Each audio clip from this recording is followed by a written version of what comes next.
Marketing That Works is the podcast for business owners who want to move their brand forward so that they can bring in more sales and clients.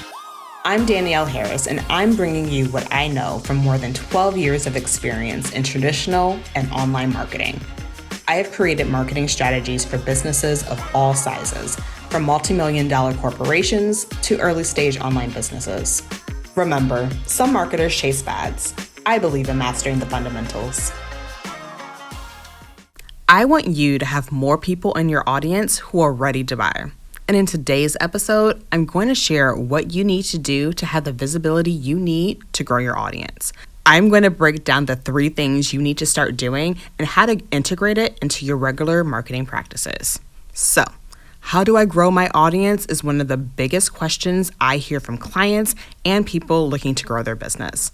What should I post? How many times should I show up on Instagram? How many emails should I be sending a week? What can I be doing to grow my audience?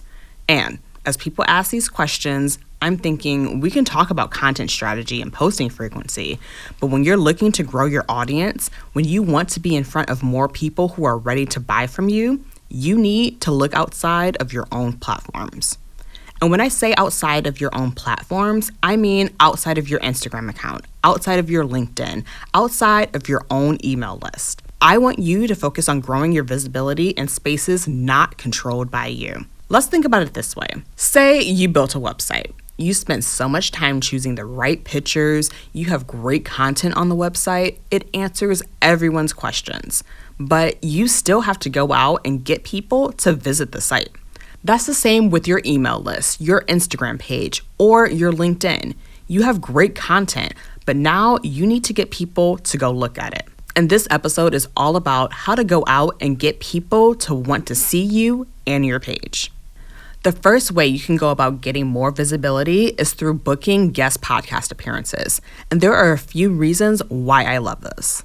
First, podcasting in general is a great long-term solution to growing your audience, meaning you can do an interview today and 2 years later, people can still listen to it and find you.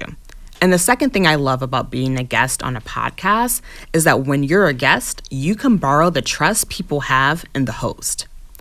The host of the podcast has built trust with their listeners, and when they invite someone on their show, essentially, they are co-signing you.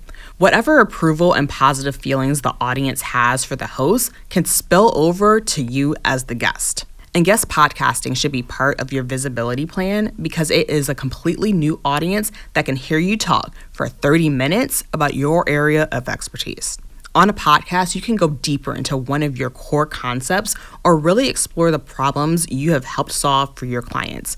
It is a great way to make meaningful first impressions on a completely new audience. But you have to do one more thing to take full advantage of this type of opportunity. After you have an amazing interview on a podcast, point these new people to a specific direction to stay connected with you. If you have a free training, direct them there. If you have a podcast, tell people to go to a specific episode that complements the topic you were just discussing. If you have an offer that you sell all the time, direct people to buy it. What you don't want to do is engage with this audience, make a great impression, and not direct them to go and listen to you and connect with you somewhere else. I want you to make sure that the people that listen to you, they know exactly where to go to stay connected. If you've never done a podcast as a guest, start by looking at people in your audience who have a show that invites guests. Often, they'll have an inquiry form that you can try, or you can just DM them and ask if they're open to having you on. The more you go on shows, the more opportunities you'll be able to find.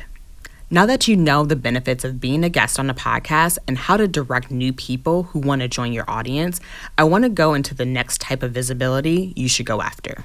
Now, regardless of the type of business you have, guest speaking should be on your list of ways to reach a new audience. This could be in a private group, at a virtual conference, or on stage at an event. No matter how you do it, speaking positions you as an expert, and it grows your audience.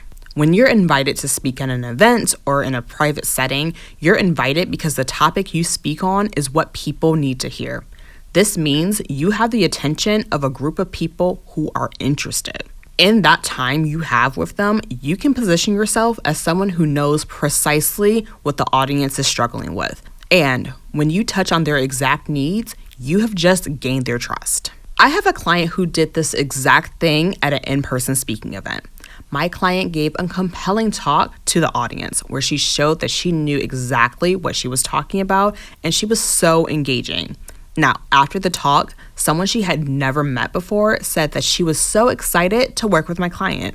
Just by doing this talk, my client added someone to her email list and gained a new lead.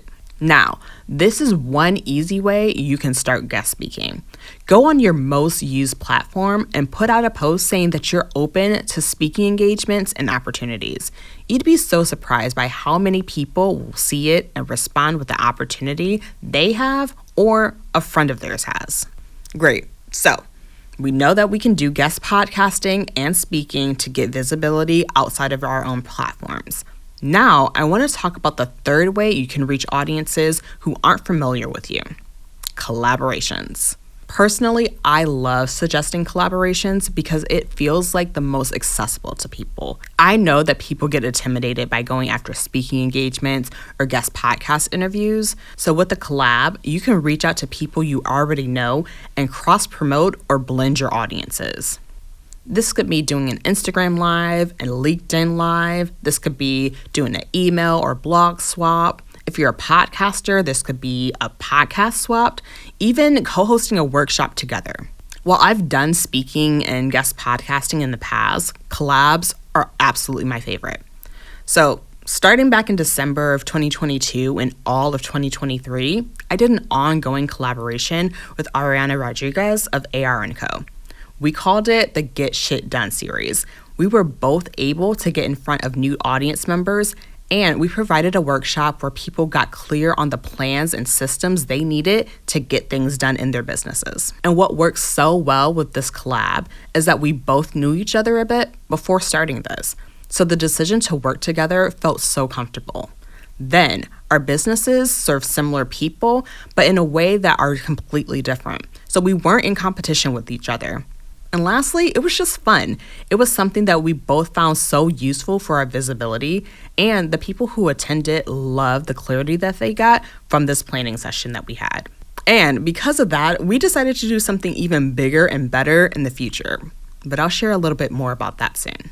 But overall, it was a win for both of us. If you take nothing else away from this episode, I want you to look at the people you know now and see who you can collaborate with. Maybe you're a life coach for busy moms and you decide that you want to collab with a money coach. Or you're a content repurposing agency and you decide to do a collab with a business coach for scaling entrepreneurs. Doing this kind of collab will allow you to reach an audience you haven't had before in a way that's going to be beneficial to everyone involved. At the end of the day, whether you decide to do speaking or guest podcasting or collabs, the goal is to go outside of your own platform and get in front of new eyes. Audience growth and attracting new dream clients doesn't happen by relying on posting to Instagram alone. You need to go out, you need to meet people and invite them to be a part of your audience. And those 3 methods that I talked about today are great places to get started. I've helped my clients get visibility outside of their own platforms while they worked with me one-on-one inside of my marketing and messaging program, The Blueprint.